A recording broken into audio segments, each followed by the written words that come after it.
16ই December শুধু একটি দিবসই নয়, এটি বাঙালির স্বাধীনতা, আত্মপরিচয় আর হাজার বছরের শ্রেষ্ঠ অর্জনের দিন। বিশাল আকাশে ডানা মেলে উড়বার দিন। এই দিনটি শুধু উৎসব নয়, এটি দেশপ্রেম ও চেতনার এক জাগ্রত মঞ্চ, যেখানে আছে মুক্তির স্বাদ।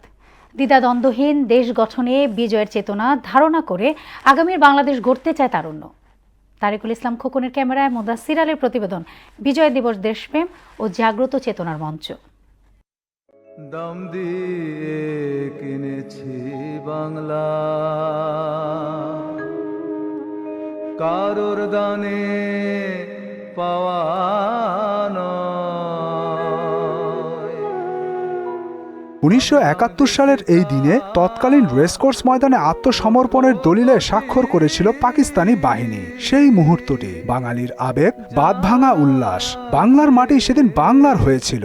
এই বিজয় কেবল ভৌগোলিক স্বাধীনতাই নয়, এটি অন্যায়ের বিরুদ্ধে ন্যায়ের, পরাধীনতার বিরুদ্ধে মুক্তির এক চূড়ান্ত ইশতেহার। এমন একটি বাংলাদেশ প্রতিষ্ঠিত হোক যেখানে সুশাসন থাকবে। বিজয়ের এই দিনে দাঁড়িয়ে আমরা দেখতে পাই বাংলাদেশ অনেক দূর এগিয়েছে। বিজয় ভোরের সূর্যটা যতই এগোচ্ছে ততই বাড়ছে সর্বসাধারণের পদচারণা। 30 লাখ শহীদকে শ্রদ্ধা জানাতেই এত তারা। তাই তো জাতীয় স্মৃতিসৌধে সকাল সকাল ছুটে এসেছেন দেশপ্রেমিক জনতা।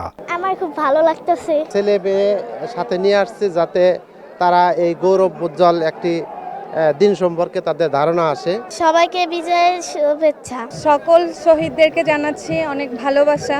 স্মৃতিসৌধ এখনো তীব্র দেশপ্রেমের শিখা জ্বালিয়ে রাখে, যা জানান দেয় বাঙালির অস্তিত্বের মূলের কথা।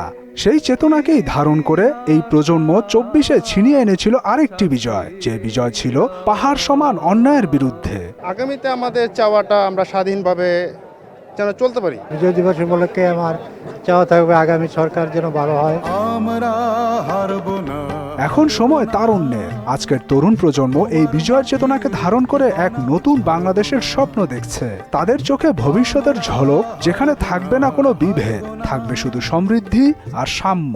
সুষ্ঠু একটা নির্বাচন হলে, ভালো একটা দল আসলে বাংলাদেশে যেন বৈষম্য যাতে না হয়। বাংলাদেশটা সুন্দরভাবে চলুক, জনগণ ভালোভাবে চলুক, পরিপূর্ণ বাংলাদেশ হিসেবে আমি দেখতে চাই। বিজয়ের এই শুভক্ষণে মুক্তিযুদ্ধের চেতনায় দেশ গড়তে বলার মতো একটি নির্বাচন চান অনেকেই, যে নির্বাচন ব্যবস্থায় কোনো ফ্যাসিস্ট হয়ে ওঠার সুযোগ নেই।